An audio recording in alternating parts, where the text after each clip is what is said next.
క్రైస్తవుడు దేవుని నామానికి మహిమ ఘనత ప్రభావాలు కలుగును గాక. ఎఫెసీయులకు రాసిన పత్రిక 3వ అధ్యాయము 20వ వచనం. మనము అడుగు వాటి కంటేను ఊహించు వాటి కంటేను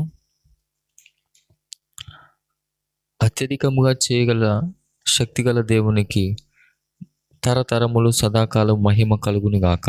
ఆమెన్. ఈ వాగ్దానము చేత ఈరోజు దేవుడు మనల్ని బలపరుస్తూ ఉన్నాడు. మనము అడుగు వాటికంటే ఊహించు వాటికంటే అత్యధికంగా మనం ఈరోజు పొందుకోబోతున్నాం. దేవుడు మనకి అలాగ చేయబోతున్నాడు. మనుషులు మనం అడుగు వాటికంటే మనం వారి నుంచి ఎక్స్పెక్ట్ చేసిన దానికంటే తక్కువగా ఇస్తారు. వాళ్ళు సరిగా చేయలేరు, మనకి ఇవ్వలేరు.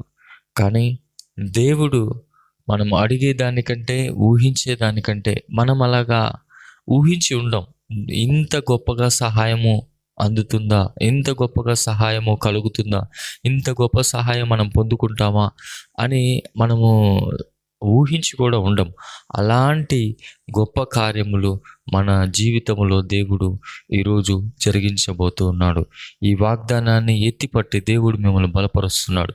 మీరు ఏదైతే అడుగుతున్నారో, ఏదైతే కావాలని కోరుకుంటున్నారు, ఏదైతే కావాలని ప్రార్థన చేస్తున్నారో వాటికంటే అత్యధికమైనది దేవుడు మీ కుటుంబంలో మీకు అనుగ్రహించును గాక. మీ కుటుంబ జీవితంలో, మీ జీవితంలో, మీ వ్యక్తిగత జీవితంలో దేవుడు మీకు దానిని అనుగ్రహించును గాక.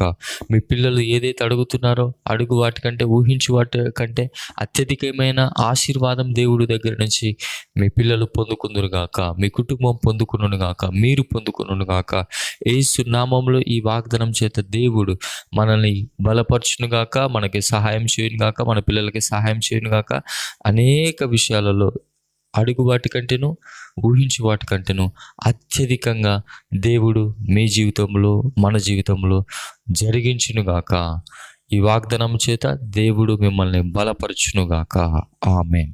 Praise the lord.